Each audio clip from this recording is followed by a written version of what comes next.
Hello everyone, welcome back to my channel. Hope you're having a great day today.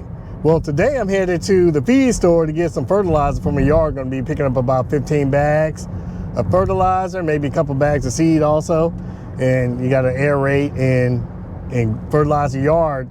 Hopefully I can get it all done today. And speaking of using electric vehicles as a truck, I watched the unveiling of the SLATE truck, and that was pretty compelling. You know, looking at that vehicle, it's like, man, this is a compelling product. Especially from the do-it-yourself aspect of it, and you know how you can transform it from a two-seater to a five-seater. Very compelling, something that is very well needed in the market. And also you have the Telo truck, and that's something that actually piqued my interest. That's a five-seater. I really like that truck bed on that vehicle. So these are very compelling vehicles. I want to talk about this. And I am coming up on the Belleville Seed House right now. So I'm going to go ahead and get my fertilizer, and I'm going to see you all back a little later. And we'll talk about Telo and also talk about SLATE.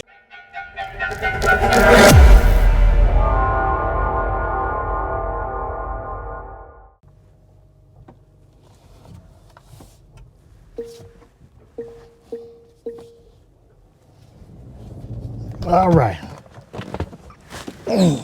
You got the 15 bags of chicken. 1623. Yes, And a bag sport. yes. I got it. You want this in the cab or in the bed? On the bed. All right. Grab that one, that's great.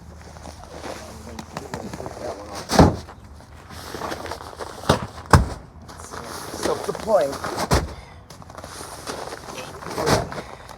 Fun times. We thank you much, sir. Oh, is that it? Yep. No, okay. Bags. Okay, that was pretty quick. All right, well, thank you very much. All right, so we got loaded up. We got 15 bags, and I'm ready to head to the house, and I'll talk to you on the way back. Yeah, it was a lot lower than I thought it was going to be. It was less than $500, which I guess depending on that can be a lot, I guess, considering. But 15 bags of fertilizer and a bag of seed, a 50-pound bag of seed, I thought that was a pretty good price. I was expecting to pay twice as much. Considering, hey, I just got a bunch of fertilizer, got it in my truck. It's probably right around 1,000 pounds worth of stuff I got in my truck bed, and this Rivian doesn't even notice it. And when I get to my house, I'm going to show you how this air suspension self-levels out, you know, with the load. And when they were putting it in, you can see it, you know, going down really far. But you'll see that this Rivian is going to handle it just fine. And I can't even tell the difference. So let's go back to these electric trucks. There is no inexpensive trucks on the market, not electric trucks anyway. Maybe a Ford F-150 Lightning work truck.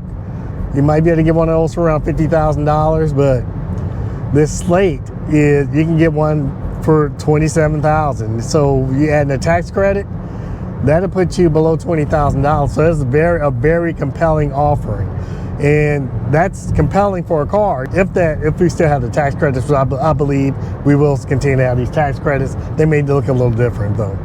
And I like the idea of you being able to customize your vehicle by yourself. And this has been a tremendous opportunity for third parties to come in and produce parts for these vehicles.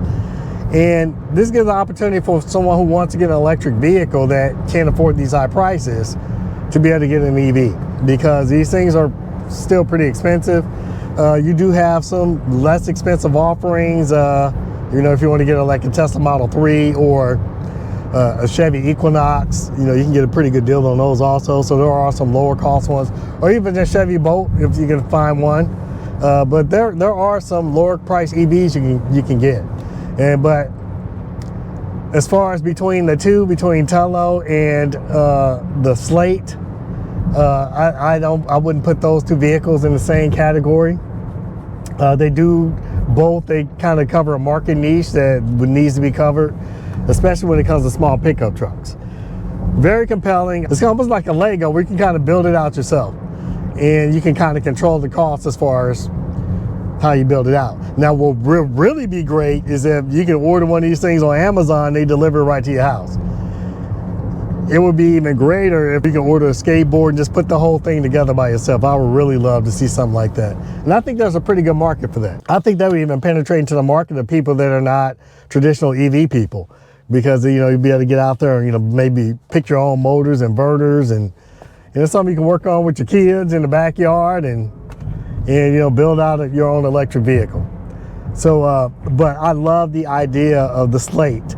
And I really like that Telo also. I looked at it, I was like, I'm considering going out to California to check one of these things out. And also, if you haven't already, go ahead and hit that like and subscribe button. So now let's talk about the market for these vehicles, because this is an electric vehicle company and they have to be able to sell vehicles in volume in order to make a profit, in order to stay in business. And so we're talking about two different things now. So we have the design in the vehicle and the market need for a vehicle, especially at this price point. However, you also have the same question: is there enough of the market that would be interested in a vehicle like this? You know, can this be a viable company? And so these are two separate questions, and I would like to know your thoughts in the comment section, because, you know, if you look at the sales for these electric vehicles, these electric trucks specifically, they're not that great. You look at what Rivian, I'm in the Rivian R1T right now, and if you look at the sales data from Cox Automotive, and the sales number on these have dropped a lot. And same thing with the Cybertruck and the Chevy Silverado EV, the same thing with the Ford Lightning. These things are very expensive. And right now the market is tightening up. Even people in the upper income level that would be purchasing these vehicles, they're starting to tighten their pocketbooks up, because there's too much uncertainty right now. We just don't know which way the market is going. I know right now, for me personally, I'm preparing for a recession. So right now I'm stacking a lot of cash up, because I just don't know what the future is going to hold. And so these are two different things. So that could be good for a vehicle like this, but then also we have to look at the American market. And will Americans actually purchase this vehicle? I mean, we are good at not being honest with ourselves. And for example, I mean, right now I'm driving past a truck lot. Matter of fact, I might drive through this lot right here. And this is a Chevy, this is a GMC dealer up here. And we're just gonna drive through here and take a look at the vehicles, or specifically the trucks that they have on their lot. Of course, this is a Buick dealer also. They have a lot of small, I guess these are SUVs, kind of cars masquerading as SUVs. And just as they come around, you got a big Sierra HD. That's a 2-seater work truck. And what else we have? Yeah, some SUVs. They don't have a lot of trucks on this lot. That's surprising. I do not see a lot of trucks. There's a Hummer, the Hummer EV right there. But I don't see a lot of trucks on this lot. That is very interesting. There are not a lot of trucks here. And so I'm wondering about the truck market itself. The prices of these vehicles have gotten out of hand, and to the average person cannot afford these things. You know, back in the day, an average person could afford a truck. I mean, it's just not true now. And that's why I believe a vehicle like SLATE is definitely needed in the marketplace. Although I like the Telo, but that's around the $45,000 price point. But again, it's still a lot less than a lot of these other electric vehicles, especially if you don't want something as big as a Rivian and you live in an urban area and you want a truck. If you can take the customization of the SLATE and add it to the versatility of the Telo, I think you have a match made in heaven. And maybe those two companies need to think about getting together, because if I can get a vehicle like that, that I can customize and, you know, make it into an SUV and have the range, and I mean, that'd be a match made in heaven. And I think these are two really good vehicles. All right, so I made it back home, and yeah, let me let you check this out, and you can see how the Rivian actually just leveled itself out. And this isn't nil mode, so it's still nil. You can see right here, I have 15 bags of fertilizer. Oh man, that bag they cut this one up. Oh man, we have fertilizer on here. But the good thing for me is I do have my mat in here, my Best EV mod. And so I can just pull a whole mat out and and kind of manage this fertilizer. But yeah, so again, look at this bed. This Rivian handled this just fine. This is 15 bags of fertilizer, and these are 50-pound bags you can see right here. And then got a 50-pound bag of seed. Yeah, and I still have plenty of bed space left over. And so, you know, a lot of people talk about the Rivian having a 4.5-foot bed and how that's not usable for a truck. And I use my Rivian for a truck all the time, as you can see right now. And, you know, we have a lot of stuff that we manage here. And, you know, with all this stuff, we have a lot of other landscaping and doing some gardens that we're going to be building. Plus, we do a lot of home improvement projects, building and things like that. And this Rivian all-1T gets the job done. So, and it brings me back to Telo, because if you look at the specs or listen to the specs of that vehicle, the payload, I think they say, is around 1,700 pounds, and it gets anywhere from 150 to 240 miles of range, depending on the configuration. And the tow, you can only tow about 1,000 pounds, which that's going to be interesting. Then the ability to charge, again, I think the charge rate is 120 kilowatts, which is not that fast. But again, if you're charging at home, that charging speed is not going to matter unless you're road tripping. Now, a vehicle like the SLATE, obviously, that's not a vehicle that you'll really be road tripping in. I don't think that's what it's designed for. It kind of, for me, it almost seems like a good truck to have as a secondary vehicle, almost like a beater truck. And before I got this Rivian, that's what I was looking at. I was going to get myself a beater truck, a truck that I can use and, you know, just to beat it up and, you know, throw fertilizer in the back of it and all this other stuff, to get mulch and just throw it in the back, soil, things like that, where I can just put it in the back and not worry about it. And with that SLATE vehicle, having those composite panels, it's just a practical vehicle. Plus it's small, that's something you can commute in. But having said all of that, I want to go back to who do I believe this vehicle is marketed to, and would a person like me and my needs, would I purchase? And I also like to know what you think, and let me know your thoughts in the comment section, because I'm still trying to figure out who the market is for this. And, you know, I read through the comment sections, and it seems like a lot of people are really excited about the SLATE, and I can really understand that the price is very compelling, very, very compelling to have a new vehicle that can, you know, roll, you know, move forward and backwards, and that you can travel in for less than $20,000. That is very compelling. So, however, I do have a YouTube channel where I talk about the Rivian. I get a lot of comments in my comment section from people saying, oh, it's not a real truck, because it can only tow maybe 150 miles before you have to charge up again. And what are some other things? Like road tripping, it's like, oh, you have to stop every 250 miles to charge up for 30 minutes. So a lot of people, basically what I'm saying, they say the Rivian is not a real truck. And so if the Rivian is not a real truck, what are they going to say about something like the Telo or either the SLATE? And so my question is who is the target market for this vehicle? And is it a person like me? I would say no, I have a family. And if I had needed a third vehicle, yes. But the Rivian takes care of all of that. You know, I'll say this is a Swiss Army knife for trucks, because it's a good commuter vehicle, it's a good road tripper, it's a good sports car, a good electric vehicle. So as a family of 4, this Rivian works out well. You know, we don't have any pets or anything like that, so it works out perfectly. So I'm wondering about the SLATE. That is a 2-seater vehicle. And I know in the past, you know, back when I was growing up, you had a lot of 2-seater trucks. I mean, even now, the lot that just drove through, they had 2-seater trucks there. But those are primarily work trucks. And so for a family, or I'm just saying, who would be interested in a vehicle like this that you probably really can't tow anything, because even my trailer right here, that thing weighs about 1,300 pounds, so I'm not sure. So the Telo wouldn't be able to pull that trailer, where this Mazda CX-9 right over here, that can tow 3,500 pounds. So, and do we tow? We actually tow. Obviously, we have a trailer, so, but most people don't tow with their trucks. And so, in the past, yes, you had these 2-seater trucks. However, a lot of things have changed since then. One of the big things is safety standards. And you say, what do you mean by safety standards? When I was growing up, there were no seatbelt laws. Kids would sit in the front seat, standing up on the seat. You have your whole family in the front seat, standing up, no car seats, nothing. But that's all changed now that, you know, people have car seats.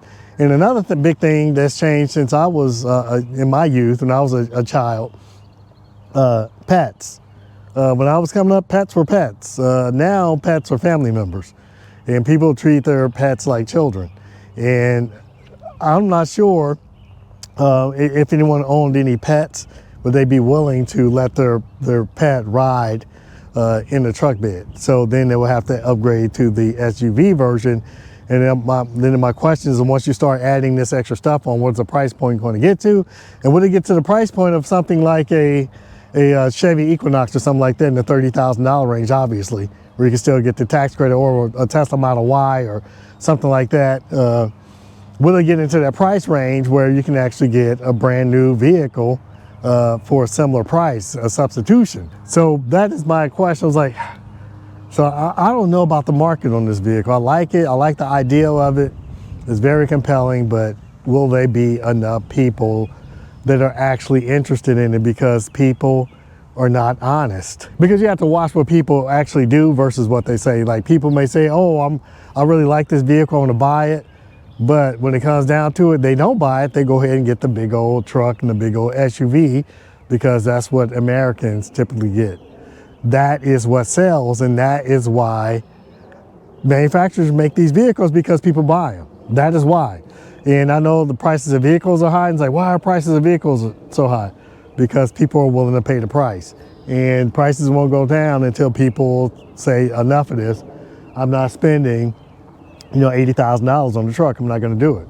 Or I'm not going to spend $50,000 on a vehicle. And it is at that point where manufacturers are going to have to adjust to the market to reduce the reduced cost and make a lower cost vehicle that people are actually going to purchase. But until then, these vehicles are going to be expensive. People say they want stuff at a certain price, but they want everything to go with it. They not only do they want to only pay $27,000 for the truck, but they want the truck to be able to get 300 miles of range. They want it to charge at 350 kilowatts. They want to be able to tow 10,000 pounds. And so, yes, people, oh, this trucks look great. Oh, it's good they have a lower price truck, but will they be willing to actually purchase it? And that's what I wanted your thoughts in the comments on it, because I have my doubts that that is what will actually happen. This might be a nice niche item. Like I said, if they were able to sell this on Amazon, you can have it delivered to your house, and you can have all the parts delivered to your house where you can put it together yourself. I think that's a better market. But as far as a mass market vehicle, I don't know. I don't know. But yeah, if I had pets, would I get it? No, I wouldn't, because maybe if I lived alone, if I was single, or maybe if it was just me and a partner, maybe I would consider it. Third vehicle for sure. I would consider it for a third vehicle, but not a primary vehicle. Kids, no, absolutely not. Not unless I had a third vehicle. And when you start thinking about it, if the market really dwindles for who may be looking into this, and then you say, okay, trucks are the best-selling vehicles. Yes, they are. But when you start getting in the area like where I live in, the rural areas, Midwest, they're going to want a gas truck. They're going to expect their truck to do all that stuff, to be able to haul, move people, and move things. Where these other vehicles are compromises. It's like you're making big compromises in areas where they really need those trucks to be able to operate. And I know a lot of these companies are California based. So I'm wondering, when they're designing these vehicles, are they considering people like me that live in the Midwest and you know, talking to people who live on farms and live in rural areas that use a lot of trucks for work purposes, and will this be something that can work out for them? And so I have my questions about that, because when you're on a tight budget you're going to need that vehicle to be everything. That's going to be able to move people, move things, and be reliable, be convenient, and hopefully at the lowest price possible. But no, those are my thoughts. I think it's a great concept, great idea, and I wish them all the success. And I hope I'm wrong about my concerns, and they have all the market success, because we need as many electric vehicles in the market as possible at different price points and different capabilities. But let me know your thoughts on this in the comment section on both the SLATE and also on the Telo. Both compelling vehicles. I can see a market space for both of them. Both are exciting, new entrants into the market. But let me know your thoughts as far as what you think the viability long term for these companies are. But that's all I have for today. I'd like to thank you for joining me once again, and I can't wait to see you on the next video.